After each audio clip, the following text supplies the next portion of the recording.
السلام عليكم ورحمة الله وبركاته. الحمد لله رب العالمين، وأصلي وأسلم على رسوله الأمين وعلى آله وأصحابه أجمعين. أما بعد، أعوذ بالله من الشيطان الرجيم. بسم الله الرحمن الرحيم. يا أيها الذين آمنوا أوفوا بالعقود. أحلت لكم بهيمة الأنعام إلا ما يتلى عليكم غير محل الصيد وأنتم حرم. إن الله يحكم ما يريد. يا أيها الذين آمنوا لا تحلوا شعائر الله ولا الشهر الحرام ولا الهدي ولا القلائد ولا آمين البيت الحرام يبتغون فضلا من ربهم ورضوانا. وإذا حللتم فاصطادوا ولا يجرمنكم شنآن قوم أن صدوكم عن المسجد الحرام أن تعتدوا. وتعاونوا على البر والتقوى ولا تعاونوا على الإثم والعدوان. واتقوا الله إن الله شديد العقاب.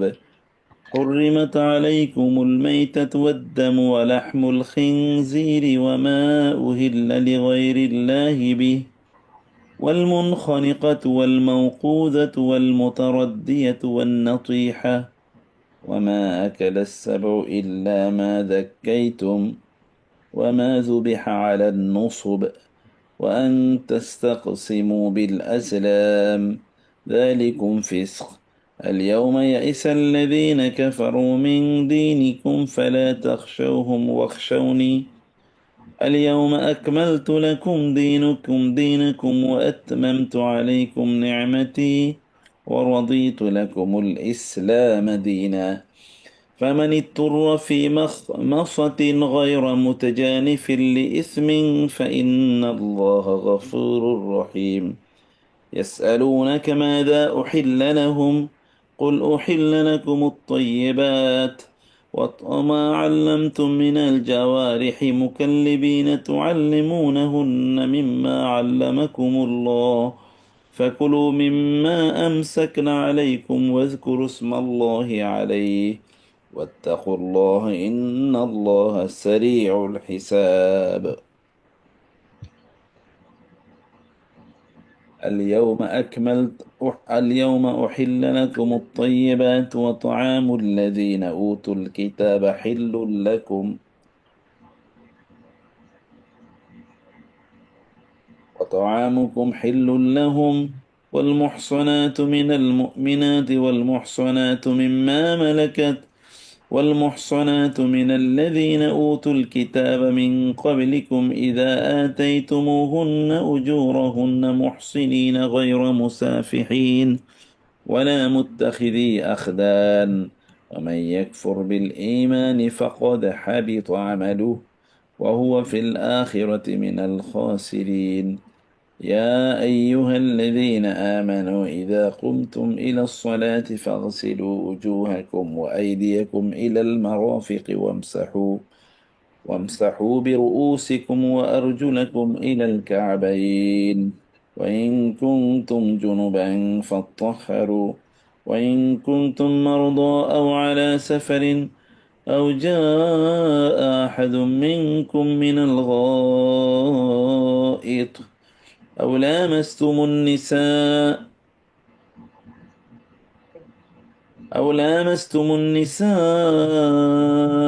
فلم تجدوا ماء فتيمموا صعيدا طيبا فامسحوا بوجوهكم وأيديكم منه ما يريد الله ليجعل عليكم من حرج ولكن يريد ليطهركم وليتم نعمته عليكم لعلكم تشكرون.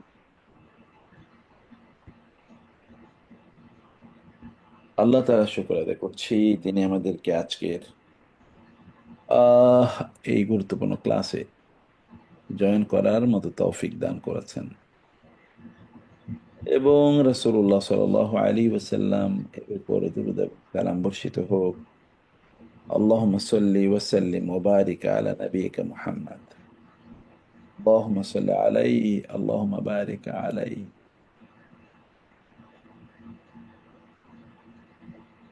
আহ, আমরা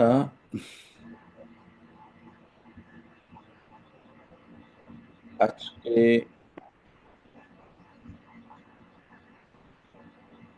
বেসিক্যালি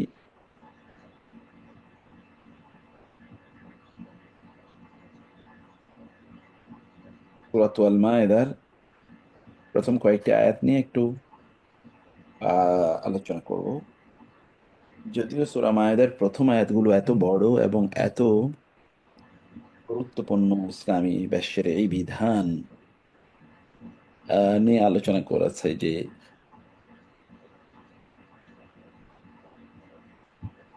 প্রত্যেকটি আয়াত ধরে একটা করে সেশন,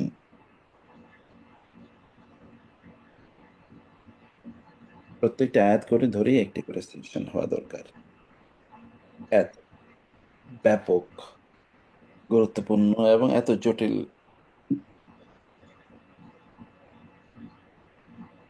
ইস্যুগুলো এখানে আলাপ আলোচনা করা হয়েছে।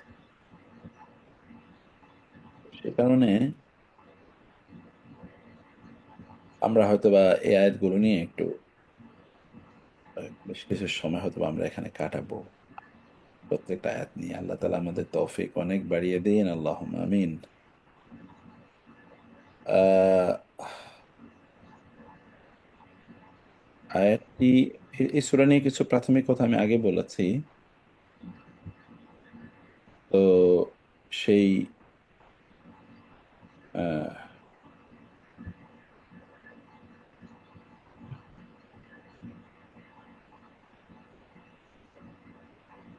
এই প্রাথমিক কথাগুলো পর আমরা আজকে মৌলিক আলোচনাগুলোর দিকে একটু যাবো আর কি, ইনশাআল্লাহ। আমি একটা জিনিস, একটা সেকেন্ড একটু নিয়ে নেই। এটা হচ্ছে তাদাব্বুর সূরাতুল মায়েদা। একটা সেকেন্ড।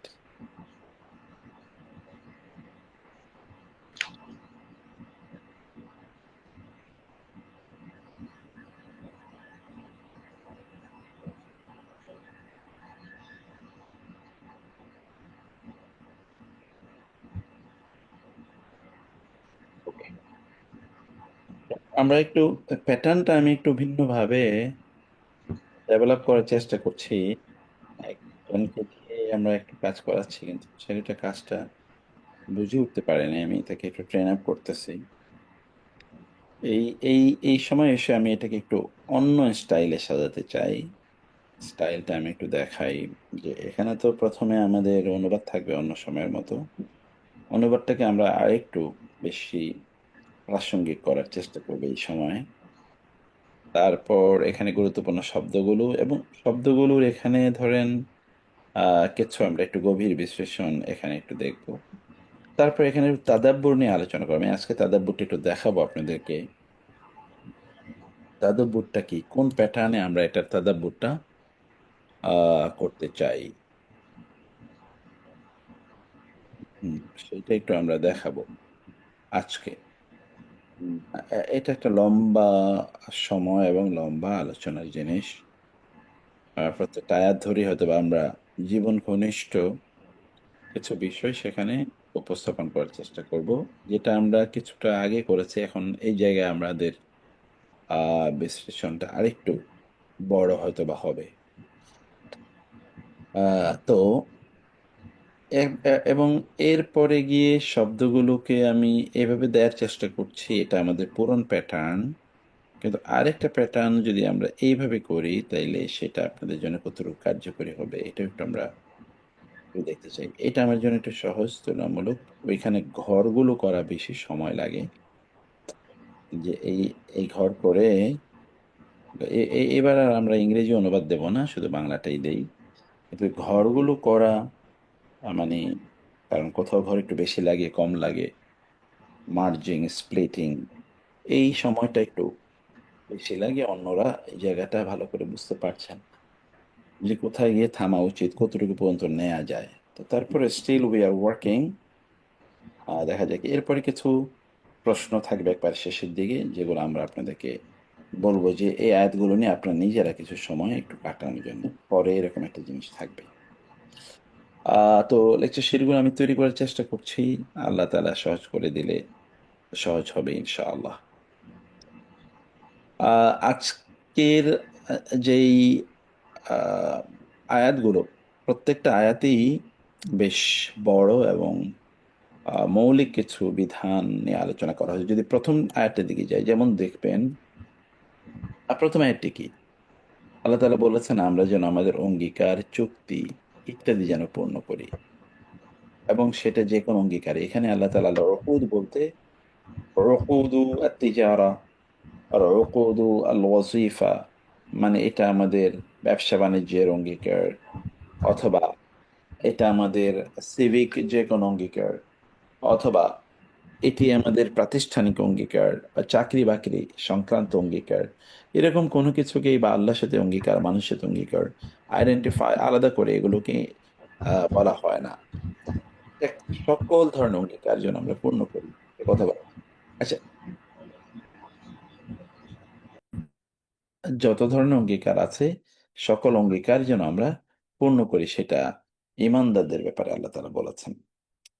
তো যদিও এই সূরাটি, এটি আলোচনা হবে পরবর্তীতে একটু যুদ্ধ, বিগ্রহ, ইত্যকার নিয়ে। তো ফলে আহ, আমরা যে অঙ্গীকার কোনো জাতির সাথে করি, যেটাকে আমরা চুক্তি বলছি, কোনো জাতির সাথে বা অন্য কোনো দেশের সাথে, যে আন্তর্জাতিক international treaties, international pact and agreements নামে যা আছে, এগুলোকে পূর্ণ করে। যেমন ধরুন জাতিসংঘ, যেই জাতিসংঘের সাথে আমরা বিভিন্ন ইস্যুতে, জাতিসংঘের বিভিন্ন অর্গানের সাথে বিভিন্ন ইস্যুতে আমরা চুক্তিবদ্ধ হয়েছি। তো বিভিন্ন জাতিপুঞ্জ এখানে চুক্তিবদ্ধ হয়েছে, সেই চুক্তিগুলো যেন আমরা পূর্ণ করি। একটা দেশ একটা দেশকে দখল করবে না, আগ্রাসন করবে না, সাহায্য সহযোগিতা করবে, এই জাতীয় কত কথা আছে, কিন্তু এগুলো তো পূর্ণ করা হয় না।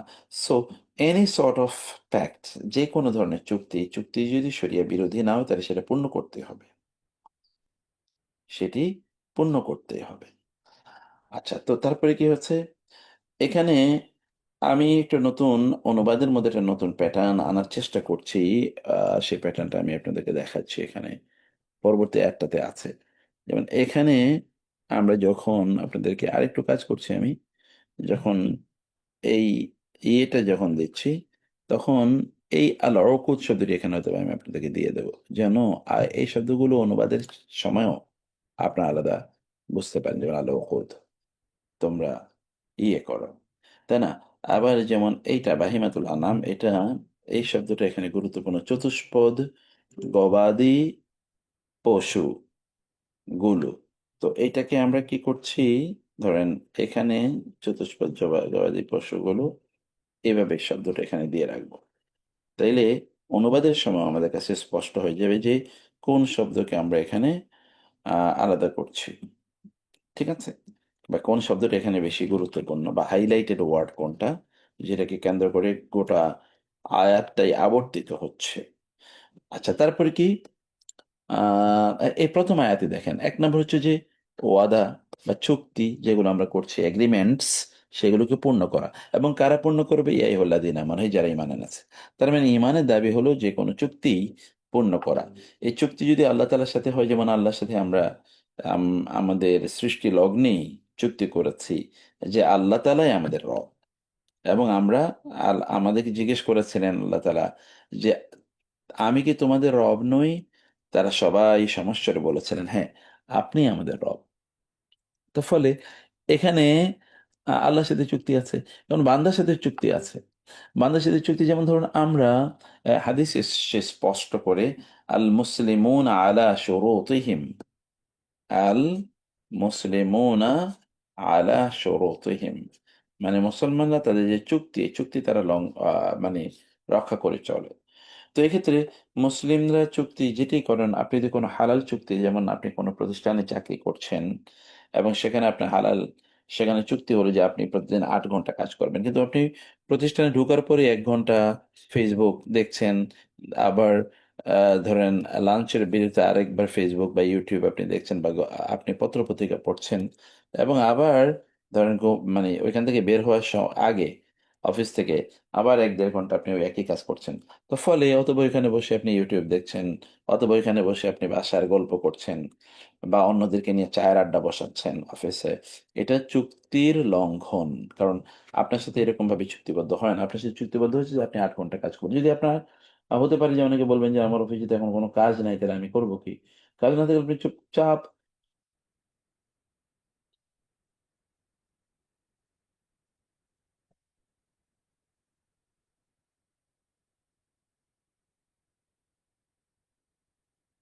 আপনি আপনি বসে ওই অফিসে আপনাকে যে দায়িত্ব বা যে কাজ দেওয়া হয়েছে, সেই কাজটার ক্ষেত্রে আপনি আরো মান উন্নয়ন নিয়ে চিন্তা করবেন। কোনো কাজ নেই বটে, কিন্তু কিভাবে স্কিল ডেভেলপ করা যায় ওই কাজ রিলেটিং, যেন এই কাজটাকে আরো স্মুথলি, আরো অনন্য উচ্চতায় নিয়ে, আরো পারফেকশনের সাথে, আরো মানে এতকান, যদি বলে এতকান মানে হচ্ছে আরো সুন্দর, মানে বিউটিফুলি যেন আপনি কাজটাকে সম্পাদন করতে পারেন। সেই জন্যে না, তো আরো আরো বিউটিফুলি যেন আপনি কাজটা সম্পাদন করতে পারেন, সেজন্য আপনি স্কিল ডেভেলপ করবেন আপনি ওই রিলেটিং। এমনকি যেখানে আমরা বসেই কাজ করি, ওই জায়গায় ওই অফিসে বসে অন্য কারো কাজ করা, মানে আমরা তো টাইম ওয়েস্ট করছি। এমনকি ওই প্রতিষ্ঠানে বসে অন্য কোনো প্রতিষ্ঠানে কাজ করা, যেমন আপনি পার্ট টাইম কনসালটেন্সি করছেন অথবা ইত্যাদি ইত্যাদি, এগুলো আপনি ওইখানে বসে করা, এটা চুক্তি বিরোধী। তাহলে আউফু ওকুল যখন আল্লাহ তালা বলেন, তখন এই দিকেও আল্লাহ তালা আমাদের দৃষ্টি আকর্ষণ করেন। এই দিন আমার আউফু ওকুল। তারপরে আয়াতটি, তারপর অংশটা কি, ওহিল্লাত লাকুম বাহিমাতুল আনআমি ইল্লা মা ইউতলা আলাইকুম। এটা আল্লাহ অনুগ্রহ যে ওহিল্লাত হালাল করে দেওয়া হয়েছে, লাকুম তোমাদের জন্য, বাহিমাতুল আনআমি। আনআম শব্দটি এসে নুন আইন মিম, এখান থেকে আসছে নেয়ামত। নেয়ামত মানে হচ্ছে তুলতুলে, একেবারে মোলায়েম, একেবারে কি মোলায়েম নরম তুলতুলে। এটাকে বলা হয় নেয়ামা, নেয়ামাতুন, এটাকে বলা হয় নেয়ামাতুন। তো আহ, এখন আহ, অনেকের আনাম মুক্তার ভাই, সালাম আলাইকুম। আলাইকুম। অনেকের নাম আছে না, নাইম। নাইমও কি নাইম, এখান হ্যাঁ। থেকে আসছে? নাই মানে এক্স্যাক্টলি নেয়ামত পূর্ণ, নাই মানে ওই যে নেয়ামত পূর্ণ। তো হ্যাঁ। জান্নাতে যা কিছু থাকবে, there will be nothing hard in the paradise, আচ্ছা। যেটা hard to consume, hard to ধরেন অ্যাকসেপ্ট, এরকম কোনো কিছু নাই। একেবারে এভরিথিং সেখানে খুবই নরম তুলতুলে, মানে সেটাকে আপনার ব্যবহার করার মতো উপযুক্ত সেই পরিস্থিতি, সেটাই কারণে এটাকে নাম বলে। এখন আমাদের যে চতুষ্পদ জন্তুগুলো, যেগুলোকে আমরা বলি গৃহপালিত পশু, বাহিমাতুল আনআম কিন্তু গৃহপালিত পশু, এবং এই কারণে টার্মটাকে আমি ধরেন আয়াতগুলো যেমন পরে আয়াতে আমি দেখিয়ে দিয়েছি, টার্মগুলো আপনাদেরকে অনুবাদের মধ্যে দিয়ে দেবো একটু। যখন অনুবাদটা পড়বেন তখন যেন ওই শব্দগুলো বা ওই টার্মগুলো মুখস্থ হয়ে যায়। আচ্ছা, তাইলে কি হলো, এখন বাহিমা মানে কি, আমরা ওই দিন অবশ্য বলেছিলাম, যদিও শব্দগুলো নিয়ে আমাদের পরে আলোচনা আছে। বহুমুন মানে হচ্ছে যেগুলো কথা বলতে পারে না, কথা বলতে পারে না, কথা বলতে পারে না মানে কি, অর্থাৎ এগুলো হচ্ছে মুখ, মুখ প্রাণী, আমাদের দেশে বলে মুখ, মুখ প্রাণী, তাই না? তো মুখ মানে হচ্ছে যেগুলো স্পেসলেস, তারা তাদের নিজেদের বক্তব্যটা, তাদের কি প্রয়োজন ইত্যাদি বা কি কষ্ট, এগুলো তারা বলতে পারে না, এগুলোকে বাহিমা বলা হয়। তো এবং এই কারণে আরবিতে যেই বর্ণগুলো আপনার মানে উচ্চারণ করতে হয় না, এগুলোকে মোবহাম বলে। যেমন ধরেন আমরা ইয়া আইয়ুহাল্লাযীনা, দেখেন এই যে ইয়া আইয়ুহাল্লাযীনা, এই আল্লাযীনা এর মধ্যে এই যে আলিফ আছে, আমরা কিন্তু উচ্চারণ করছি ইয়া আইয়ুহাল্লাযীনা, আইয়ুহাল, সরাসরি আমরা লামে চলে গেলাম, তাহলে আলিফটা কিন্তু এখানে মোবহাম রয়ে গেল, অনুচ্চারিত, অব্যক্ত, হুম। অব্যক্ত অনুচ্চারিত। হায়ের পরেও তো একটা আলিফ আছে। হ্যাঁ, আর পরে একটা আলিফ হয়, দেখেন এটাও কিন্তু আমরা উচ্চারণ করছি ইউহা, দুইটা আলিফ, জি। দুইটা আলিফ। তো দুইটা জি। আলিফ, এগুলো কিন্তু অব্যক্ত আছে, তাই না? জি। অনুচ্চারিত। এই জি। অনুচ্চারিত বা অব্যক্ত যেগুলো, এগুলোকে আরবিতে মোবহাম বলে। তো বাহিমাতুল আনআম মানে হচ্ছে এমন প্রাণী যেগুলো ব্যক্ত করতে পারছে না কোনো কিছু। কিন্তু আবার এগুলো এগুলো হচ্ছে এমন জন্তু আনাম যেগুলো একেবারে নরম, এগুলোকে handle, very soft to handle. For example, আপনার গৃহপালিত পশুগুলো, এর বাইরে অন্য যেগুলো সেগুলো হ্যান্ডেল করা খুব সহজ না। তো ফলে এগুলোকে আল্লাহ তাআলা বলছেন যে এগুলো তোমার জন্য হালাল করে দেওয়া হয়েছে। এখন আল্লাহ তাআলা যদি এই সকল প্রাণীগুলো আমাদের জন্য হালাল না করতে, তাহলে কি বিপদ হতো আমাদের জন্য, চিন্তা করে দেখেন, তাই না? অনেক বিপদ। আমরা আহ, গরুর, হাঁস, মুরগি, ধরুন ভেড়া, উট, ছাগল, বকরি, এগুলো তো আমরা লালন পালন করি, মেষ। তো এই যে এগুলো আল্লাহ তালা আমাদের জন্য হালাল করে দিয়েছেন, এগুলো তো আমাদের জন্য হালাল না করা হতো, তাহলে আমরা এই যে মাংস বা আমিষ সেগুলো আমরা কোত্থেকে পেতাম? ইল্লামা ইউতলা আলাইকুম, তবে এগুলোর মধ্যে কি তোমাদেরকে পাঠ করে শোনানো হবে যে এগুলোর মধ্যে তোমাদের জন্য কোনটা হারাম করে দেওয়া হয়েছে। সেটা পরে আলোচনা আসবে যে এর মধ্যে কোনটা আমাদের জন্য হারাম। যেমন সেদিন আমি আলোচনা করেছিলাম যে খায়লুন মানে হচ্ছে ঘোড়া, এটা ক্ষণিকের জন্য হারাম করা হয়েছিল, কেউ কেউ মনে করেন, আবার কেউ কেউ মনে না এটা পার্মানেন্টলি হারাম। ঠিক আছে? তো এইরকম গৃহপালিত আমাদের জন্য যেটা বলা হবে যে এটা তোমরা খেতে পারবে না, সেগুলোর ব্যাপারে আমাদেরকে আলাদা করে জানিয়ে দেওয়া হবে। গয়রা মহিল্লি সৈদি ও আনতুম হরুম, গয়রা মহিল্লি, কিন্তু গয়রা মানে হচ্ছে ছাড়া, ব্যতীত, মহিল্লি মানে হচ্ছে হালাল কারী হিসেবে সৈদ, তোমাদের জন্য হালাল করা হয়েছে তোমাদের চতুষ্পদ গৃহপালিত পশুগুলো। তবে তোমরা যদি ওয়ান্তুম হুরুম, তোমরা যদি এহরাম অবস্থায় থাকো, তাইলে তোমরা এই গৃহপালিত এই পশুগুলোকে তোমরা কি করতে পারবে না, শিকার করতে পারবে না। যেমন বন্য গরু, এটা আপনি এই অবস্থায় শিকার করতে পারবেন না। কি অবস্থায়? এহরাম অবস্থায়, মোহরেম অবস্থায়। হজের জন্য আপনি না মান্নত করেছেন, এই অবস্থায় আপনি এগুলো করতে পারবেন না। ঠিক আছে? ইন্নাল্লাহ ইয়াহকুমু মা ইউরিদ, আল্লাহ তাআলা, কারণ আমরা যখন হজে যাই বা ওমরাতে যখন যাই, বিশেষ করে হজের সফরটাই লম্বা হয়,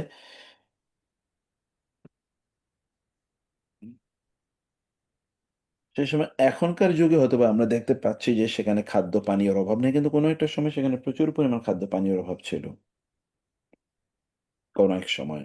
তো সেই ক্ষেত্রে ওই সময় লোকেরা খাবার পেতে কোথায়? এখন তো হোটেল আছে, হোটেলের সংস্কৃতি তৈরি হয়েছে, তখন তো আর হোটেলের সংস্কৃতি তৈরি হয়নি।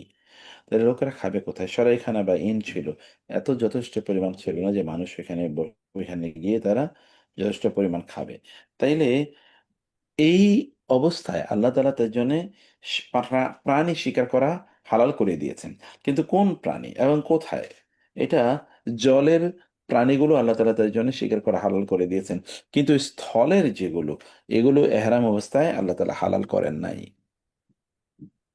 এবং অন্তম হুরুম, তোমরা হুরুম মানে হচ্ছে তোমরা মোহরেম, মোহরেমের বহুবচন হুরুম, যে তোমরা হারাম অবস্থায়, এহরাম অবস্থায় আছো, তোমরা এহরাম অবস্থায় আছো,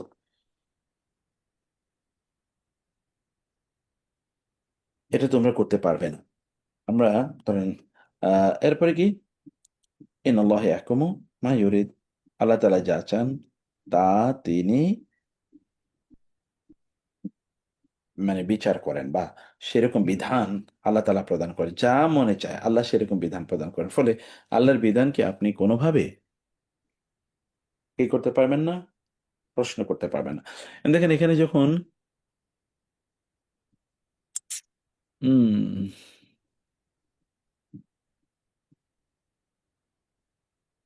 আমরা যদি ইয়াহকুম শব্দটির দিকে তাকাই, ইয়াহকুম শব্দের মধ্যে হিকমত আছে।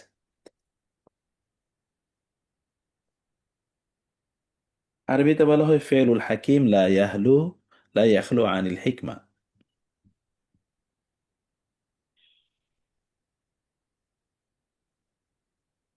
আরবিতে বলা হয় ফেলুল হাকিম লা ইয়াখলু আনিল হিকমা, মানে বিজ্ঞজনের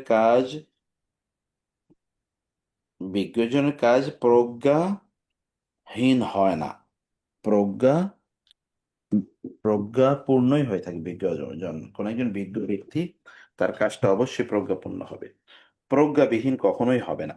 কারণ আল্লাহ তাআলা যখন তিনি হাকিম, কারণ কোরআনে বহু জায়গায় আল্লাহ সুবহানাহু ওয়া তাআলা তার নাম বলেছেন হাকিম অথবা আহকামুল হাকিমিন, হাকিম অথবা হাকিম দুটোই এসে কোরআনে, তাই না? আল্লাহ তাআলা গুণবাচক নাম হাকিম অথবা মানে বিচারক, অথবা হাকিম প্রজ্ঞাপূর্ণ। অতএব সেটা যাই হোক না কেন, দুটোই হিকমা থেকে এসে, হিকমা মানে হচ্ছে প্রজ্ঞা, উইজডম। তো আল্লাহ তাআলার কোনো কাজই উইজডমের বাইরে না। ফলে ফয়সালা যখন আল্লাহ তাআলা দেন, তখন এটাকে অস্বীকার করার কোনো সুযোগ নাই, বা সেটাকে প্রত্যাখ্যান করার কোনো সুযোগ নাই, অথবা সেটাকে আপনার অন্যথা করার কোনো সুযোগ থাকে না। কারণ আমরা যে বিধান আল্লাহ তাআলা আমাদেরকে দিয়েছেন, সেই বিধানগুলো আমাদের নিজেদের জন্যে কল্যাণকর, সেটা আমাদের নিজের জন্য কল্যাণকর। অতএব সেই জায়গায় আমরা ওগুলোকে ইয়ে করা, অবাধ্য হওয়া, সেগুলোর বিরোধিতা করা, অথবা সেগুলোকে ব্যবহার না করা মানে নিজের ক্ষতি করা। ঠিক আছে? তারপরে আয়াতটিতে আমরা দেখি, ইয়া আইয়ুহাল্লাযীনা আমানু লা তুহিল্লু শাআইরাল্লাহ, ইয়া আইয়ুহাল্লাযীনা আমানু লা তুহিল্লু শাআইরাল্লাহ। এটা নিয়ে আমরা দেখবেন আপনাদেরকে এখন একটু বলবো যে এখানে কি কি মৌলিকভাবে আমরা গভীর বিশ্লেষণ এর মধ্যে যেতে পারি। আমরা এই কোর্সটার নামই দিয়েছি কোরআনের গভীরে, মানে হচ্ছে Quran connect, so that we can get connected with the Quran, এবং কোরআনের সাথে আমাদের রিলেশনটা যেন একটু বাড়ে। এই সূরা থেকে আমরা তাইলে নিজেরা একটু ভাবার বা চিন্তা করার, কোন একটা আয়াত নিয়ে হয়তো আমরা নিজেরা একটু চিন্তা করব, শব্দগুলো নিয়ে আমরা একটু শব্দগুলোর মানে মেরাকল, লিঙ্গুইস্টিক মেরাকল, সেগুলো আমরা একটু আলাপ আলোচনা করব। এই এই সূরা থেকেই সেই প্যাটার্নটা আমরা প্যাটার্নের দিকে যাব। আচ্ছা, তাহলে কি হলো? এগেইন ইয়া আইয়ুহাল্লাযীনা আমানু, আল্লাহ তাআলা এখানে আবার তিনি ঈমানদারদেরকে বলেছেন, একেবারে সূরার শুরু থেকে ঈমানদারদেরকে অ্যাড্রেস করা হচ্ছে। মানে আমরা এর আগেও আপনাদেরকে বলেছিলাম, যদি সূরা কোরআনে কোথাও ইয়া আইয়ুহাল্লাযীনা আমানু বলে, তাহলে মনোযোগ দিয়ে শুনতে হবে, কারণ কোন একটা বিধান আল্লাহ তাআলা এখানে দিচ্ছেন, যে বিধানটা আমাদের জন্য খুবই জরুরি, এমন কোন বিধান আল্লাহ তাআলা এখানে দিচ্ছেন। এই কারণে ইয়া আইয়ুহাল্লাযীনা আমানু বলার সাথে সাথে এখানে মনোযোগ দিয়ে ওই কথাটা শুনতে হবে, যে আল্লাহ তাআলা এখানে আমাদের জন্য কি বিধান প্রদান করছেন। আচ্ছা, তাইলে কি হলো? ইয়া আইয়ুহাল্লাযীনা আমানু লা তুহিল্লু, তোমরা হালাল করো না, তোমরা হালাল করো না, হালাল করো না। কি হালাল করো না? শায়ের আল্লাহ। এই যে আমরা এখানে শায়ের আল্লাহ এর আরবিটা দিয়ে দিয়েছি, আল্লাহর নিদর্শন সমূহকে তোমরা হালাল মনে করো না, আল্লাহর নিদর্শনগুলোকে হালাল মনে করো না। এখন এইটা আয়াতটা নিয়ে আমি একটু পরে আসতেছি প্রত্যেকটা আলোচনা করার জন্য। শায়ের আল্লাহ শব্দটি এসে শুউর থেকে, শুউর আরবিতে বলা হয়, শুউর মানে হচ্ছে অনুভূতি, অনুভব। মানে শায়ের আল্লাহ বলেছে এমন স্থান, অথবা এমন আহ, আহ, এমন মেটাল, অথবা ম্যাটেরিয়াল, অথবা এমন জিনিস যেটা আপনাকে আল্লাহর কথা স্মরণ করিয়ে দেয়, যেমন বাইতুল্লাহ। বাইতুল্লাহ হলো আল্লাহর শেয়ার। অথবা যেমন কোনো একজন মানুষের, তার মাথায় আপনি টুপি দেখলেন, মুখে দাড়ি দেখলেন, অথবা হিজাব দেখলেন, বোনদের জন্য প্রযোজ্য। অথবা ধরুন আপনি লম্বা জামা পরলেন, অথবা ধরুন আপনি মসজিদে গেলেন, মসজিদে কিন্তু আল্লাহ শেয়ার। তো আপনি মসজিদে গেলেন, অথবা ধরুন আপনি মাদ্রাসায় গেলেন, কারণ এগুলো আল্লাহ শেয়ার। এই সকল জিনিসগুলোকে হালাল মনে করা, এটি আহ, যাবে না। এটাকে হালাল মনে করা মানে কি? অর্থাৎ এগুলোকে অসম্মান করা। এই যে হালাল মনে আহ, করো না, এটার অর্থ কি? আমি এখানে নিচে ছোট্ট ছোট ছোট টিকা দিয়ে দিচ্ছি আপনাদেরকে, যেন এখান থেকে আপনি নিতে পারেন। মানে এগুলোকে হচ্ছে অসম্মান করো না, হালাল মনে করো না মানে হচ্ছে এগুলোকে অসম্মান করো না। মানে এগুলোকে আপনি আপনার নিজের মতো করেই নিজের আহ, আহ, যে দ্রব্যগুলো ব্যবহার করছেন, ওগুলোর এর মতো করে এগুলোকে ব্যবহার আপনি করতে পারবেন না। বাইতুল্লাহতে গিয়ে আপনি আপনার ঘরে যেভাবে ঢুকেন এভাবে ঢুকতে পারবেন না। আপনার ঘরে যেভাবে ঢুকেন, যেমন আপনার ঘরে আপনি উদাসীন হয়ে আপনি ঢুকছেন, ঘরে ঢোকার পরেই আপনার আবাদত নাই, বা এরকম কোনো কিছু। কিন্তু আপনি যখন বাইতুল্লাহতে ঢুকবেন, তখন আপনাকে সন্তর্পণে একেবারে স্পষ্টভাবে ডান পা দিয়ে আপনাকে ঢুকতে হবে, এক ধরনের দোয়া পড়ে আপনাকে ঢুকতে হবে। এবং সেখানে ঢুকে 2 রাকাত সালাত আদায় করতে হবে। এরকম আরো আরো কত কিছু আছে। তো আল্লাহর কথা আপনার মনে পড়ে যায়, অথবা এখানে ঢুকলে আপনি মনে পড়বে যে ইব্রাহিম আলাইসাল্লাম কিভাবে বাইতুল্লাহ নির্মাণ করেছেন, আদম আলাইসাল্লাম কিভাবে নির্মাণ করেছেন, কেন বাইতুল্লাহ নির্মাণ করা হয়েছে। ফলে all of this will help you to remember Allah, to get connected with Allah. ওয়ালা শাহরা, তাহলে এটাকে তোমরা হালাল মনে করো না, বা তোমরা এটা হালাল বানিয়ে ফেলো না যে ওইখানে তোমরা যা মনে চায় তাই তোমরা করবা, এটা করো না। ওয়ালা শাহরুল হারামা, এবং এখানে দেখেন, এবং হারাম মাসকেও তোমরা, সম্মানিত মাসকে বা হারাম মাসকে তোমরা হালাল মনে করো না। হারাম মাসকে হালাল মনে করা মানে কি? আপনি জানেন যে আরবিতে 4টা মাস আছে আরবি ক্যালেন্ডারে, যেটা আল্লাহ তাআলা সৃষ্টি লগ্ন থেকেই হারাম বা নিষিদ্ধ মাস বলে ঘোষণা করেছেন, যে এখানে কোনো যুদ্ধ বিগ্রহ, মারামারি অথবা কোনো পাপাচারশীলতা ইত্যাদি কোনো কিছু করা যাবে না। বিশেষ করে হুদুদে মাক্কা, মাক্কার যেই আপনার পবিত্র সীমানা আছে, এই সীমানার মধ্যে এই সকল কাজগুলো করা যাবে না, এগুলোকে করা যাবে না। অতএব এখানে যুদ্ধ বিগ্রহ করা যাবে না।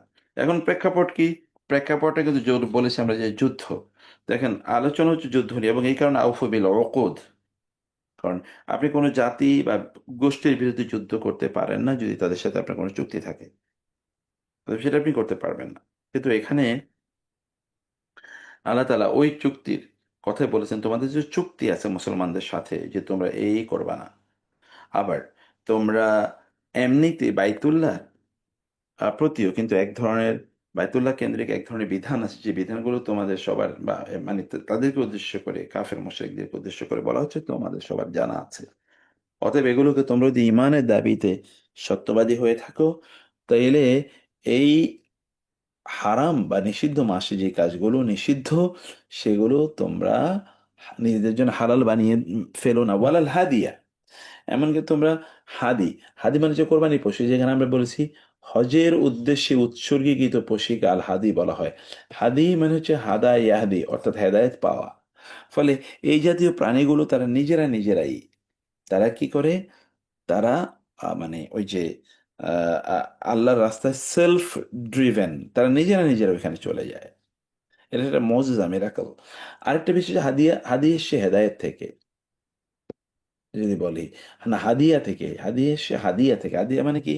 উপঢৌকন। সো ফলে ওয়ালাল হাদিয়া, অর্থাৎ যা the animals which are sacrificed for the house of Allah for slaughter, অর্থাৎ যেগুলোকে আল্লাহ সুবহানাহু ওয়া তাআলার ঘরে নিয়ে যাওয়া হচ্ছে, মানে বাইতুল্লাহ নিয়ে যাওয়া হচ্ছে, এগুলোকে আল্লাহর রাস্তায় জবাই করে দেওয়ার জন্য। যারা হজ করতে যায়, কেরান হজ করতে যায় বা তামাত্তু হজ করতে যায়, তারা কিন্তু এরকম একটি কোরবানির পশুকে জবাই করা লাগে। এখন প্রশ্ন হলো যে এই এই যে এই আলোচনাটা কেন? আমরা আগেও বলেছি যে মক্কার লোকজনের সাথে এটা তো অলিখিত চুক্তি, আল্লাহ তাআলার পক্ষ থেকেই, সেই ইয়াউমা খালাকাস সামাওয়াতি ওয়াল আরদ, যে আসমান জমিন তৈরি করা হয়েছে, সেদিন থেকে মানব জাতিকে তিনি জানিয়ে দিয়েছেন যে তোমরা 4টা মাস নিষিদ্ধ, ওই 4টা মাসে তোমরা অন্যায় করতে পারবে না। আর এই 4 মাসে তোমরা বাইতুল্লাহর সীমানায়, অর্থাৎ হারামের সীমানায় তোমরা কোনো অন্যায় করতে পারবে না। 4টা মাস কি কি ওস্তাদ এই একটু 4টা বলেন। মাস হলো, প্রথম মাস হলো জুল কাদা, জুল কাদা, জুলকাদ। মানে যেটাকে আমরা জিলকদ বলি। তারপর হচ্ছে জিল হাজ, তারপর হচ্ছে মহারাম, জিলহজ, মহারাম, তারপর হলো রজব। মুহররম, হুম, মুহররম, হুম, রজব। রজব মাসে। তাহলে জিলকদ, জিলহজ, মহারম, এই 3টা ধারাবাহিক। জি। আর রজব হলো একটু রজ- পরের মাস। জিলকদ, জিলহজ, মুহররম, রজব। রজব, হ্যাঁ। এই তিনটা ধারাবাহিক। কারণ কি এই 3টা ধারাবাহিক কেন? কারণ কি? কারণ যারা দূর দূরান্ত থেকে হজ করতে যাবে, তারা জিলকদ মাসে হজের জন্য যাত্রা শুরু করবে। এরপরে জিলহজে তারা গিয়ে পৌঁছবে, হজ করবে। সেখান থেকে আবার ফিরতি, তারা যখন আবার দেশে ফিরে আসবে, তখন তারা ফিরে আসতে আসতে কি মহরম মাস লাগবে, মানে পরের বছরের শুরু মাস। হজের মাস তো জিলহজ, জিলহজ মাসের পরে মহরম মাস, এতটুকু লাগবে। এই কারণে ধারাবাহিক এই 3টা মাস। কিন্তু রজবকে নিয়ে লোকেরা খেলতো কখনো কখনো, তারা রজব মাসকে, রজব মাসেই আহ নিষিদ্ধ হিসেবে তারা এটাকে মানে ব্যবহার করতো, কিন্তু কখনো কখনো এটা পরিবর্তন করে ফেলতো। তারা নিজেদের স্বার্থে যে ঠিক আছে এই বছর রজব মাসে আমরা নিষিদ্ধ মাস মানব না, এই বছর আমরা শাওয়াল মাসে গিয়ে মানব। এবং এইভাবেই তারা নিজেদের স্বার্থে এই বিধানগুলোকে বিকৃত করে তারপরে যুদ্ধ বিগ্রহ ও মারামারি তারা করতো। এটা কারণ এই সময় তো এগুলো করা যাবে না, অতএব একটা মাসকে উইথড্র করে সেই মাসে তারা মারামারি করতো এবং বলতো যে আমরা অন্য মাসে এটাকে কম্পেনসেট করে নেব নি। এই কাজটা তার কথা। আচ্ছা, এরপরে কি আর হাদিয়া এই জাতীয় হাদি বা কোরবানি এই জাতীয় পশুগুলোকে কোনোভাবে ইয়ে করা যাবে না। তার মানে কি, যেমন ধরুন আপনি হজ করতে যাচ্ছেন বা ওমরা করতে যাচ্ছেন, হজ করতে আপনি যাচ্ছেন, তো এখন আপনি এখান থেকে কিন্তু প্রাণীগুলো এই যে হজের যে প্রাণী আছে এই সকল মানে আপনি যে সেখানে গিয়ে কোরবানি করবেন এই প্রাণীগুলো আপনি কি করলেন, সাথে করে নিয়ে গেলেন। এখন ওইখানে আপনাকে কোরাইশরা ঢুকতেই দিল না, যেমন হুদাইবিয়া সন্ধিতে ওইখানে কোরাইশরা ঢুকতে দিল না আপনাকে। তো ফলে এই যে কোরবানির পশুগুলোকে অপমান করে, এগুলো তো ওইখানে যাওয়ার জন্য ওগুলো আপনাকে ঢুকতে দেন, আপনার পশুগুলোকে ঢুকতে দেন না। যেমন হুদাইবিয়াতে আপনি জানেন যে রাসূল সাল্লাল্লাহু আলাইহি ওয়াসাল্লাম হুদাইবিয়া নামক জায়গায় তাকে আটকে দেওয়া হলো, তিনি তার গবাদি বা এই কোরবানির পশুগুলো নিয়ে তিনি সামনে পর্যন্ত আগাতে পারেন নাই। তো এই কাজগুলো এরা করেছে। এটার আমাদের আরো কি লিগাল ইমপ্লিকেশন আমি একটু পরে বলছি। ওয়ালাল কালাইদা, কালায়েদ মানে যেখানে আমি দেখিয়েছি, কালায়েদ হচ্ছে মূলত গলায় চিহ্ন স্বরূপ গলায় পরানো পশু, চিহ্নস্বরূপ মালা পরানো পশুকে, মানে যেই সকল পশুর গলায় মালা পরিয়ে দেওয়া হয়েছে, এটা কিসের চিহ্ন, যে এটাকে কোরবানি করা হবে। এই জাতীয় এই জাতীয় পশুগুলোকেও কোনোভাবে কি করা যাবে না, এগুলোকে কোনোভাবেই ওই হারাম সীমানায় অথবা পবিত্র মাসে অথবা অন্যায়ভাবে এগুলোকে কেউ ধরে নিয়ে যেতে পারবে না। নিজেরা আহ এগুলো খাবে, এই এই কারণে তারা এগুলোকে ধরে নিয়ে যাবে না, কারণ এটা একটা নির্ধারিত উদ্দেশ্যে এখানে নিয়ে আসা হচ্ছে। ওয়ালা আমিনাল বাইতাল হারাম ইয়াবতাগুনা ফাদলাম মির রাব্বিহিম ওয়া রিদওয়ানা, এমনকি যে সকল ব্যক্তিরা আম্মা ইয়া উম্মু মানে হচ্ছে ইচ্ছা করা, আম্মা ইয়া উম্মু মানে হচ্ছে কোনো ইচ্ছা পোষণ করা, টু ডিসাইড। সো যে সকল ব্যক্তিরা তারা কি করে আমিনা, এবং যারা অভিমুখী, অভিমুখী কোন দিকে অভিমুখী, আল বাইত আল হারাম, বাইতুল্লাহ অথবা বাইতুল হারাম এর উদ্দেশ্যে, এর অভিমুখে যারা যাত্রা শুরু করেছে, এই জাতীয় ব্যক্তিরাও যারা কি ফদলা ইয়াবতাগুনা তারা অন্বেষণ করছে ফদলা মিনাল্লাহ আল্লাহর পক্ষ থেকে অনুগ্রহ, ওয়ারেদওয়ান এবং আল্লাহ সন্তুষ্টি কামনায়, যেই সকল ব্যক্তিরা বাইতুল্লাহর দিকে যাওয়ার উদ্দেশ্যে মনস্থির করেছে, সিদ্ধান্ত নিয়েছে এবং তার আয়োজন কমপ্লিট করেছে, এই সকল ব্যক্তিদেরকে বাধা দেওয়া যাবে না। এবং আপনি জানেন, আবারও বলছি প্রেক্ষাপট, রাসূলুল্লাহ সাল্লাল্লাহু আলাইহি ওয়াসাল্লাম 1400 সাহাবী নিয়ে মক্কার উদ্দেশ্যে আসলেন হজ উমরা করার জন্য, কিন্তু হুদায়বিয়া নামক স্থানে ওরা রাসূল সাল্লাল্লাহু আলাইহি ওয়াসাল্লামকে ঠেকিয়ে দিল, তারা তাকে আসতেই দিল না। তাইলে এখানে এই যে আসছে নিরীহ নিরস্ত্র হজ উমরা করার জন্য, তাদেরকেই যখন কেউ বাধা দিয়ে দেয় প্রতিমধ্যে যে তারা আসতে পারবে না, তখন কি হচ্ছে, এই এই এই যে বাধা, এই বাধা দেওয়ার মাধ্যমে তারা আল্লাহ তাআলা যে 4টি মাসের পবিত্রতার জন্য আহ নির্ধারণ করে দিয়েছিলেন, এই পবিত্রতা তারা ভায়োলেট করে। ওয়াইদা হালালতুম ফাসদ, এখন ওই যে এখানে আবার চলে এসে, আচ্ছা এখন আপনারা যারা হজ করতে যাবেন আপনাদের তো খেয়ে বাঁচতে হবে, তো খাবেন কোথায়, তখন তো আর রেস্টুরেন্ট ছিল না, এখন হয়তো অনেক রেস্টুরেন্ট আছে, হোটেল আছে।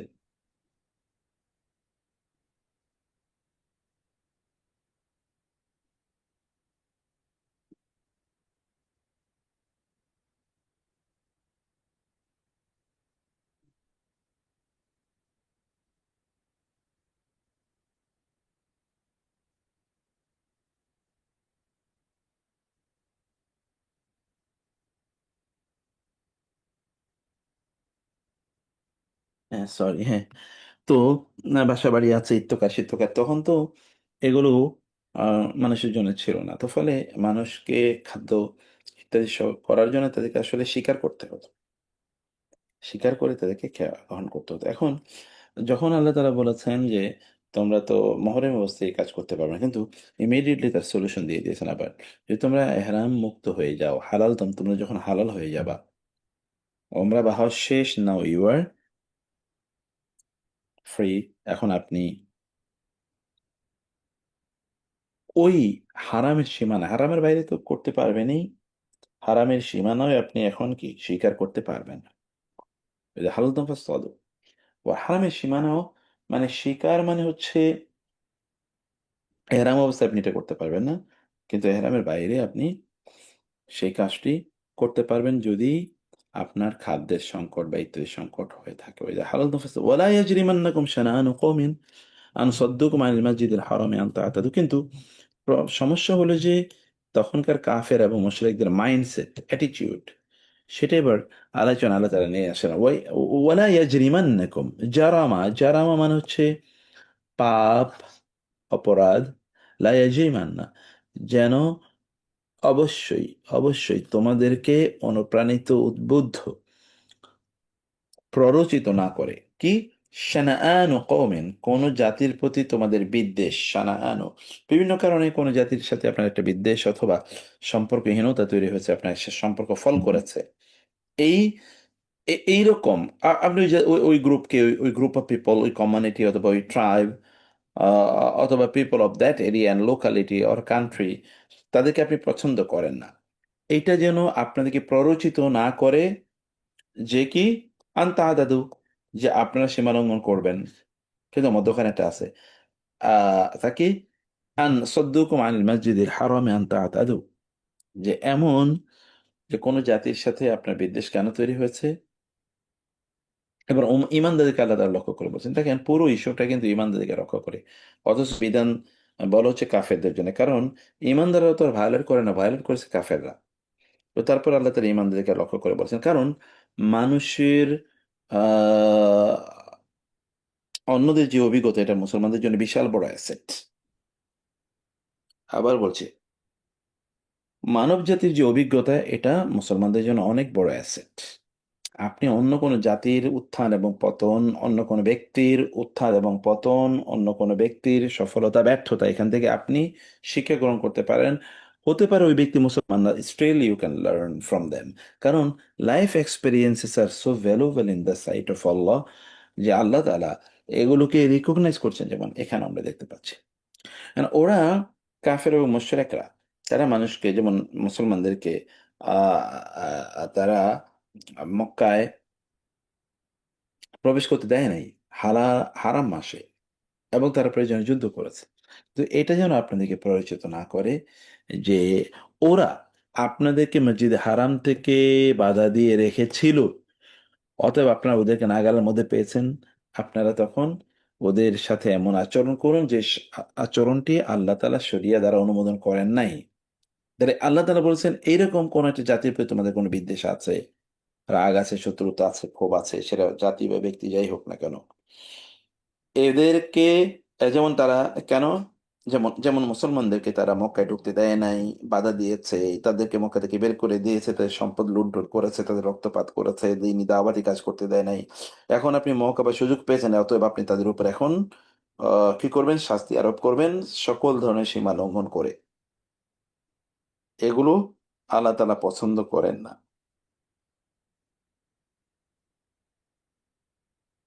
আল্লাহ চান আপনি যদি ক্ষমা পেতে চান, তাহলে আপনিও ক্ষমা করে দেবেন, আপনি অন্যদেরকে ক্ষমা করে দেবেন, যেমন রাসূলুল্লাহ সাল্লাল্লাহু আলাইহি ওয়াসাল্লাম তাদেরকে ক্ষমা করে দিয়েছেন। মক্কা বিজয়ের সময় সবাইকে ডেকে বলেছেন, তোমরা, আমি তোমাদের সাথে কেমন আচরণ করবো বলে তোমরা প্রত্যাশা করছো। তখন রাসূলুল্লাহ সাল্লাম এর উত্তরে তারা বলেছিল যে আপনি একজন উত্তম ভাই এবং চাচার মতো, ভাতিজার মতো করে আমাদের সাথে আচরণ করবেন।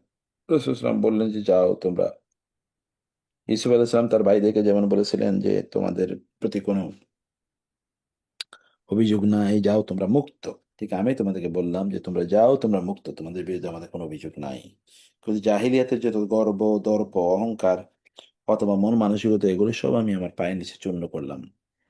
তো আপনি সুযোগ পেলেই যে আপনি তার উপর চড়াও হবেন, সেটা তো হতে পারেন না। ও তাআওয়ানু আলাল বিররি ওয়াত তাকওয়া, বরং আমাদের যে কোনো একটা মানুষ ধরুন আপনার প্রতি আগে অন্যায় করেছে, now he has become good, pious, এখন তিনি কখন আসবা? হ্যাঁ,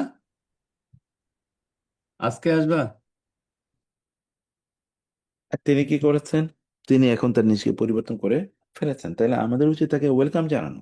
আমরা তো চাই একটা মানুষ পরিবর্তন হোক, পরিবর্তন হলে আমাদের অন্তরে খারাপ লাগবে কেমনে?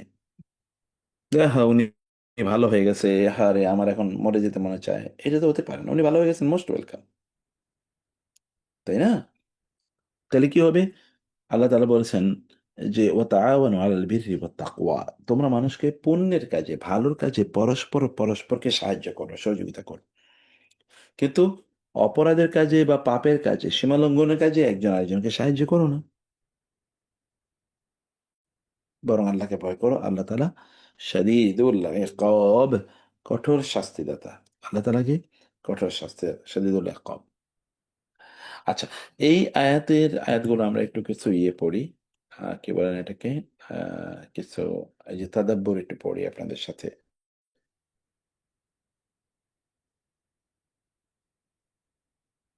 এক নম্বরে তাদাব্বর, এখানে আমরা একটু বলি যে ওইখানে আল্লাহ তাআলা বলেছেন ওয়ালা আমিন আল বাইত আল হারাম ইয়াবতাগুনা ফাদলাম মির রাব্বিহিম ওয়া রিদওয়ানা।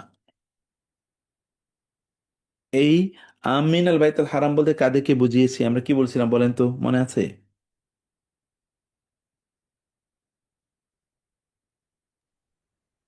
হ্যাঁ, আপনি কি শুনতে পাচ্ছেন আমার কথা? জি।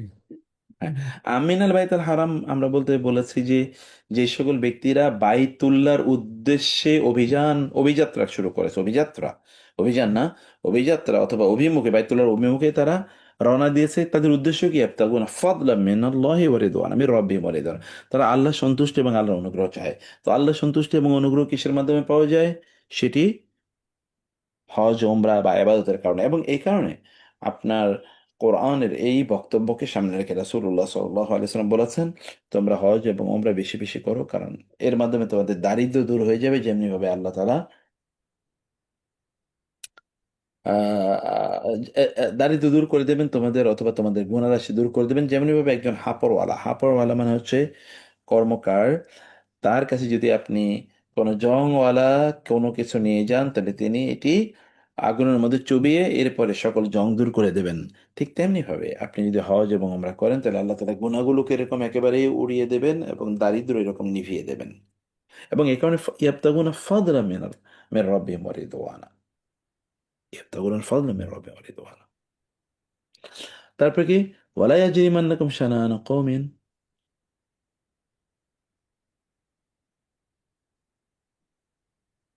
কোন জাতির প্রতি তোমাদের যেই শত্রুতা বিদ্বেষ আছে, এগুলো তোমাদেরকে সীমালঙ্ঘনে যেন বাধ্য না করে। এখন আমরা আসলে কি করছি? আমরা দেখবেন যে আল্লাহ তাআলা বলেছেন কারোর প্রতি তোমাদের একটু বিদ্বেষ আছে, রাগ আছে, ক্ষোভ আছে, এটা তোমরা যেন সীমালঙ্ঘন না করো। এখন দেখেন, আমরা কিন্তু আমাদের একেবারে প্রিয়জন যারা, তাদের সাথেও কিন্তু আমরা আচরণের ক্ষেত্রে সীমালঙ্ঘন করি, অর্থাৎ তাদের প্রতি জুলুম করি। আমরা তাদের প্রতি জুলুম করি, এমনকি দূরবর্তী যারা হয় তাদের প্রতি আমরা জুলুম করি, বিভিন্নভাবে জুলুম করি। যখন আপনি ফর এক্সাম্পল কোনো আহ, আহ, উম, একটা পণ্য, যেমন আপনি যদি বাজারে বিক্রি করতে যান, ওই পণ্য যদি আপনি সাব স্ট্যান্ডার্ড পণ্য বিক্রি করেন, তাহলে আপনি মানুষের উপর জুলুম করলেন, তাই না? আমাদের পরিবার বা আত্মীয় স্বজনের মধ্যে কাউকে আমি দেখতে পাই না, এই কারণে তার প্রতি আমার যে দায়িত্ব, এটা আমরা পালন করি না। এটাও কিন্তু এক ধরনের ওই শানান কওমেন, আমরা তখন এটা হয়ে যায়। আচ্ছা, শানআন এটা হচ্ছে কি? শানআন মূলত বিদ্বেষ।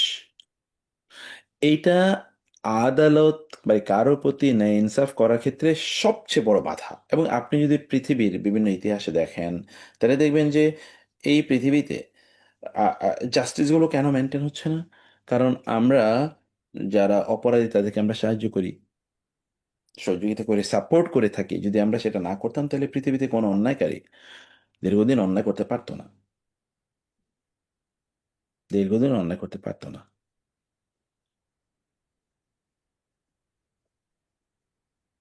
তার ফলে আমরা অন্যের সাথে, যেমন ধরুন আমরা যদি আমাদের আদালতগুলোতে দেখি, তাইলে কি হয়? রাজনৈতিক প্রেক্ষাপটে অমুকে আমার দলের লোক নেই কারণে তার বিরুদ্ধে রায় হয়ে যাবে, তাকে হয়তো বা ফাঁসি কাস্টে চলতে হবে। This is the scenario. আল্লাহ তাআলা 1500 বছর আগে বলে দিয়েছেন যে অন্য কারো প্রতি তোমাদের বিদ্বেষ, হিংসা অথবা রাগ, ক্ষোভ ইত্যাদি থাকতে পারে, কিন্তু সেটার জন্য তোমাদেরকে কি না করে, তোমাদেরকে যেন ন্যায় ইনসাফ প্রতিষ্ঠা করতে বাধা না দেয়। ন্যায় ইনসাফ যদি আপনি অন্যের প্রতি প্রতিষ্ঠা না করতে পারেন, তাহলে আপনার প্রতি ন্যায় ইনসাফ কে প্রতিষ্ঠা করবে না? আপনি সেখান থেকে অবশ্যই বঞ্চিত হবেন। আরো যেটি বিষয় এখান থেকে আমরা বুঝতে পারি,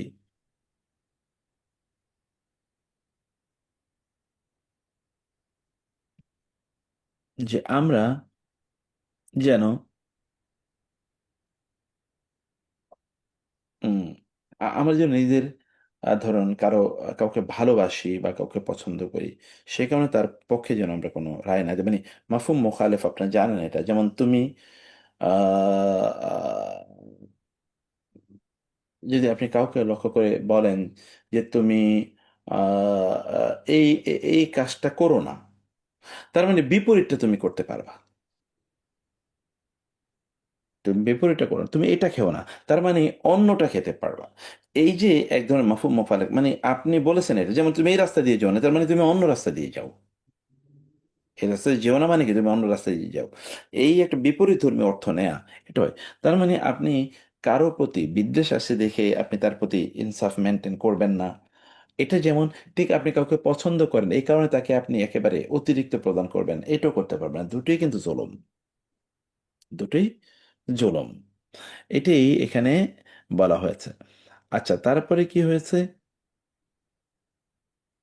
আয়াতটি আয়াতটি থেকে আমরা আরেকটা যে শিক্ষা নিতে পারি, তাহলে যে আল্লাহ তাআলা বলেছেন ওয়ালা দিলু হুয়া আকরাবু লিত্তাকওয়া। ফলে আমরা যদি মানুষের সাথে ইনসাফ মেনটেন করি, তাহলে আল্লাহ তাআলা আমাদের অন্তরে তাকওয়া তৈরি করে দেবেন। আল্লাহ আমাদের অন্তরে তাকওয়া তৈরি করে দেবেন। এ কারণে আমাদের অন্তরটা তাকওয়া ধারণ করতে পারে কিনা সেভাবে অন্তরটাকে ট্রেন আপ করা, অন্তরটাকে ওই লেভেলে নিয়ে যাওয়া, এটিও কিন্তু আমাদের কাজ। যেন আমাদের অন্তরটাকে ওই লেভেলে নিয়ে যায়। অন্তরটাকে ওই লেভেলে নিয়ে যাওয়া মানে কি? অর্থাৎ অন্তর চিকিৎসা করতে হবে। সেখানে যে রোগগুলো তৈরি হয়, রোগ থেকে নিজেকে দূরে রাখতে হবে। রাগ, ক্ষোভ, ক্রোধ, হিংসা, বিদ্বেষ, এগুলো অন্তরে স্থান দেয়া যাবে না, কারণ এগুলো অন্তরের রোগ। আর অন্তরকে একেবারে ড্যামেজ করে, যে এই জাতীয় রোগগুলো আসে কোত্থেকে? অন্তরে। এগুলো সব শয়তানের পক্ষ থেকে আসে। হুম, ঠিক আছে। মানে এই কেন্দ্রিক ধরনের আমরা এরকম হয়তো বা 40-50টা জিনিস আমরা বলবো, যেখানে আমরা এই আয়াত থেকে এই জিনিসগুলো আমরা গ্রহণ করতে পারি। আচ্ছা, এখন আপনি ধরেন কারোর সাথে আপনার কোনো ইস্যু নিয়ে আপনার বিতর্ক হয়েছে, ফর এক্সাম্পল আপনি যে মত ধারণ করেন তিনি সে মত ধারণ করেন না। তো আপনি এই সেই মত আপনি ধারণ করেন না বলে আপনি তার মতকে এমন ভাবে ডিনাই করতে পারেন না যে উনি অপমানিত ফিল করছেন। অপমানিত তিনি ফিল করছেন। আপনি কাউকে হয়তো বা ধরেন কারোর সাথে ডিবেটে আছেন, আপনি তাকে বলেন, তুমি কি জানো? অথবা তাকে আপনি আরো হেয়, তুচ্ছ ইত্যাদি করে বলাবেন না। আপনাকে অবশ্যই সম্মানজনক এবং মর্যাদাপূর্ণ ল্যাঙ্গুয়েজ সেখানে ব্যবহার করতে হবে। এটাই কিন্তু তাকওয়ার পরিচয়। এটাই তাকওয়ার পরিচয়।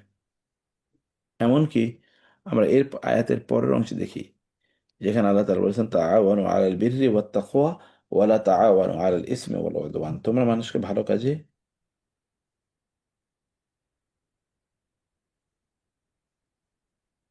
তোমরা কি করো?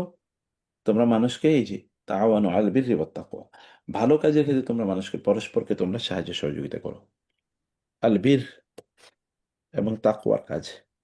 যখন আপনি অন্য কাউকে মানে দিনদারি অথবা আল্লাহ তাআলার ব্যাপারে ভয় ইত্যাদির ব্যাপারে যখন আপনি মানুষকে নাসিহা প্রদান করবেন, তখন আল্লাহ সুবহানাহু ওয়া তাআলা আপনাকে বা আপনার পরিবারকে এই কারণেই হেদায়েত, দিন ইত্যাদি দিয়ে পূর্ণ করে দেবেন। হেদায়েত দিয়ে পূর্ণ করে দেবেন, দিন দিয়ে পূর্ণ করে দেবেন। আল্লাহ তাদের কল্যাণ করবেন আপনার অনুপস্থিতি সত্ত্বেও।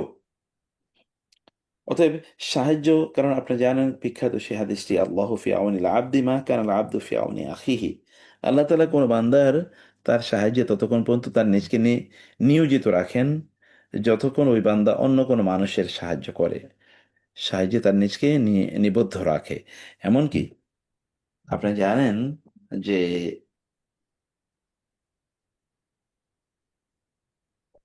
সূরা কাহাফে আপনি যখন প্রতি শুক্রবারে পড়েন যে ওই দুই দুইটা বালকের কথা এখানে বলা আছে। একজন ফুটফুটে সুন্দর বালককে এই খিদির আলাইহিস সালাম হত্যা করেছেন। আর ২ বালক, ইয়াতীম বালক তাদের ঘরগুলো তারা নির্মাণ করে দিয়েছেন। তো এই যে আ নবীদের ২ জন নবী, একজন তো নিশ্চিত নবী, আরেকজন নবীকে নিয়ে এটা নিয়ে ইখতিলাফ আছে আলেমদের মাঝে। তো এই একজন তো মুসা আলাইহিস সালাম, আরেকজন হচ্ছে খিদির আলাইহিস সালাম। তারা কেন ওদের এই কাজগুলো করেছে? কারণ তাদের বাবারা ছিলেন ভালো মানুষ। তারা ছিলেন দিনদার। দিনদার কেবল তারা পার্সোনালি দিনদার ছিলেন এরকম না। বরং তারা দ্বীনি প্রচার বা দাওয়াতি কাজ ইত্যাদি তারা করতেন। ফলে এইটা যেহেতু তারা মানুষের জন্য কাজ করেছেন, আল্লাহ সুবহানাহু ওয়া তাআলা অন্য নবী রাসূলদেরকে পাঠিয়ে দিয়েছেন যে ওনাদের আ সন্তানদের যেন রক্ষা করেন। আর ওই যে ১ম যে শিশুটাকে, সুন্দর ফুরফুরে শিশুটাকে হত্যা করা হয়েছে, তার বিপরীতে আল্লাহ সুবহানাহু ওয়া তাআলা তাকে এমন সন্তান প্রদান করলেন ওই শিশুর পরিবর্তে, যে সন্তানের ঘরে পরবর্তীতে নবী জন্ম নিয়েছে। তাহলে কত বিশাল বড় মেহেরের বাণী আল্লাহ তাআলার। আপনি যখন ভালো কাজ করবেন তখন ইট ক্যান হ্যাপেন। ওয়ালা তাআওয়ানু আলাল ইসমি ওয়াল উদওয়ান। তোমরা মানুষকে অপরাধের এবং সীমালঙ্ঘনের কাজে সাহায্য করো না। কেউ অপরাধ করছে, আপনি তাকে সাহায্য করতেই পারেন। এটা ঈমানের দাবি না। আপনাকে ইমিডিয়েটলি সেটা থেকে উইথড্র করতে হবে। তার সাথে আপনাকে আ এরকম ব্যক্তিদের সাথে আপনাকে অবশ্যই স সম্পর্ক ছিন্ন করতে হবে। সম্পর্ক ছিন্ন মানে হচ্ছে এরকম না যে তাদের সাথে আপনি ওঠা-বসা একেবারে করবেন না। তার মানে তাদের মাধ্যমে যেন আপনি আ ইন ই ইনফ্লুয়েন্স যেন না হন, এটা দেখতে হবে। তাহলে আপনাকে ভালো মানুষের আশপাশে যেতে হবে। এই যে আল বির ওয়াত তাকওয়া। আপনি তাদেরকে সাহায্য করবেন, তারা আপনাকে সাহায্য করবে। এর মাধ্যমে একটা আ গুড পিপল এর একটা কমিউনিটি ডেভেলপ করবে। ওয়ালা তাআওয়ানু আলাল ইসমি ওয়াল উদওয়ান ওয়াত্তাকুল্লাহ, তোমরা আল্লাহকে ভয় করো, ইন্নাল্লাহা শাদীদুল ইকাব। আল্লাহ সুবহানাহু ওয়া তাআলা তিনি কঠোর শাস্তিদাতা। আচ্ছা, এরপর আয়াতটি আরো অনেক আ বিশ্লেষণের দাবি রাখবে। প্রত্যেকটা শব্দ আমাদের বিশ্লেষণ করতে হবে। আ এই বিষয়ে আমি বলেছি যে এখানে আরো আমি আপনাদেরকে এটাকে লিটারেচার একটা লেকচার শিট আমি একটু মডেলটা তৈরি করি। মডেলটা তৈরি করে তারপরে আমি আমার ওই যে লোকজনকে দিয়ে কাজ করাবো। ওদেরকে দিয়ে কাজ করে আমি যে প্যাটার্নটা চাচ্ছি ওরা ওইটা প্যাটার্নটা বুঝে নেয়। তো আমি সবাইকে আজকে কৃতজ্ঞতা জানাচ্ছি। জাযাকুমুল্লাহ খায়ের। আপনারা সবাই ইয়ে করেছেন। আমরা ইনশাআল্লাহ আ আগামী ক্লাস থেকে আমাদের এই ফুল প্যাটার্নে আমরা ঢুকে যাবো ইনশাআল্লাহ, এবং লেকচার শিটগুলো আগের মতো করে আপনারা যত সময় পেয়ে যাবেন ইনশাআল্লাহ। সবাইকে আল্লাহ তাআলা অনেক কল্যাণ দান করুন। আল্লাহুম্মা আমিন। আজকে তাহলে আমি এখানে শেষ করে দেব ইনশাআল্লাহ। আসসালামু আলাইকুম ওয়া রাহমাতুল্লাহ। ওয়ালাইকুম আসসালামু আসসালাম। আলাইকুম। وعليكم السلام ورحمة الله وبركاته. هذا صلى الله سبحانه وتعالى نبينا محمد وآله وصحبه أجمعين. سبحانك اللهم وبحمدك أشهد أن لا إله إلا أنت أستغفرك وأتوب إليك.